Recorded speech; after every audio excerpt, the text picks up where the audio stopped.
Praise the lord. ఈరోజు దేవుని వాగ్దానము, ఒకని సుబుద్ధి వానికి దీర్ఘశాంతమునిచ్చును, తప్పులు క్షమించుట అటివానికి ఘనతనిచ్చును. సామెతల గ్రంథము 19వ అధ్యాయము 11వ వచనము.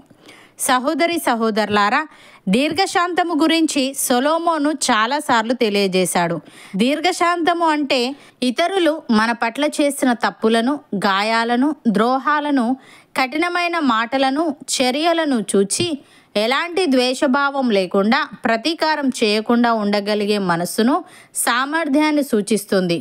మనము సుబుద్ధి కలిగి ఉంటే ఇది మనకు లభిస్తుందని, క్షమించే హృదయం మనకు ఘనతను తీసుకువస్తుందని సొలొమోను తెలియజేశాడు.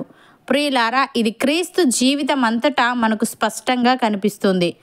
ఆయన ఎన్నో దూషణలు, హింసలు పొందిన వాటన్నింటినీ సహనంతో భరించాడే గాని ఏనాడు సనగడం కానీ, అన్యాయమని అరవడం కానీ, తనను తాను సమర్థించుకునే ప్రయత్నం కానీ చేయలేదు.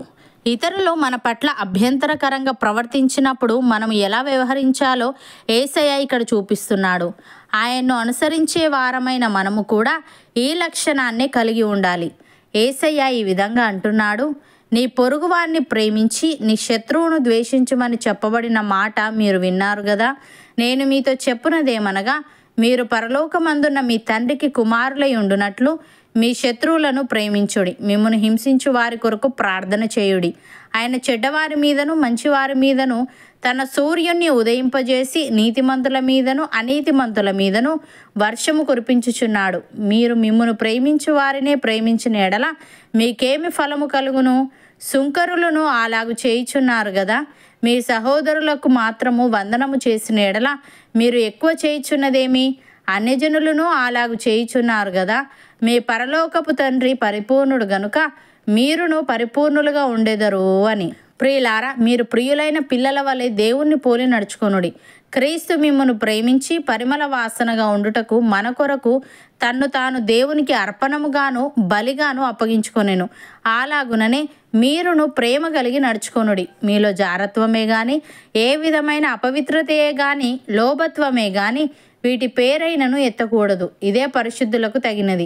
కృతజ్ఞతావచనమే మీరు ఉచ్చరింపవలెను గాని, మీరు బూతులైనను, పోకిరి మాటలైనను, సరసోక్తులైనను ఉచ్చరింపకూడదు. ఇవి మీకు తగవు.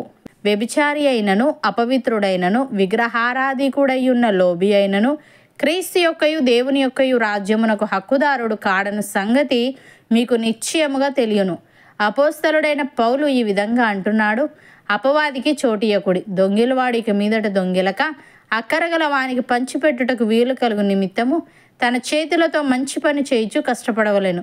వినువానికి మేలు కలుగునట్లు అవసరంను బట్టి క్షేమాభివృద్ధికరమైన అనుకూల వచనమే పలుకుడి గాని దుర్భాష ఏదైనను మీ నోట రానియకుడి. దేవుని పరిశుద్ధాత్మను దుఃఖపరచకుడి. విమోచన దినము వరకు ఆయన యందు మీరు ముద్రింపబడి ఉన్నారు అని.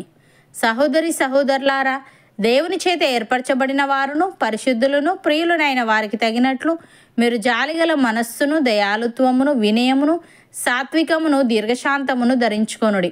ఎవడైనను తనకు హాని చేసనని ఒకడు అనుకొని ఎడల ఒకరినొకడు సహించుచు ఒకరినొకడు క్షమించుడి. ప్రభు మిమ్మును క్షమించినలాగున మీరును క్షమించుడి. వీటన్నిటిపైన పరిపూర్ణతకు అనుబంధమైన ప్రేమను ధరించుకొనుడి. అవును అన్నవారు నాతో పాటు ప్రార్థనలో ఏకీభవించండి. పరిశుద్ధుడా, ప్రేమగల తండ్రి, ఒకని సుబుద్ధి వానికి దీర్ఘశాంతమునిచ్చునని, తప్పులు క్షమించుట అట్టి వానికి ఘనతనిచ్చునని నీవు తెలియజేశావు. తండ్రి, నీకు స్తుతులు.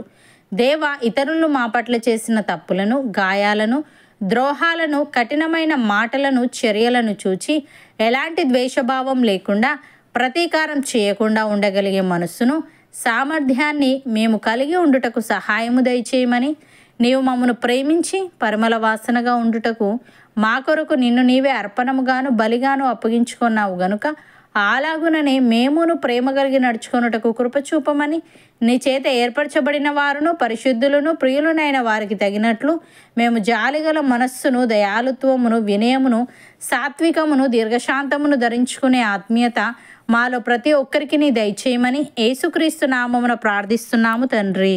ఆమెన్.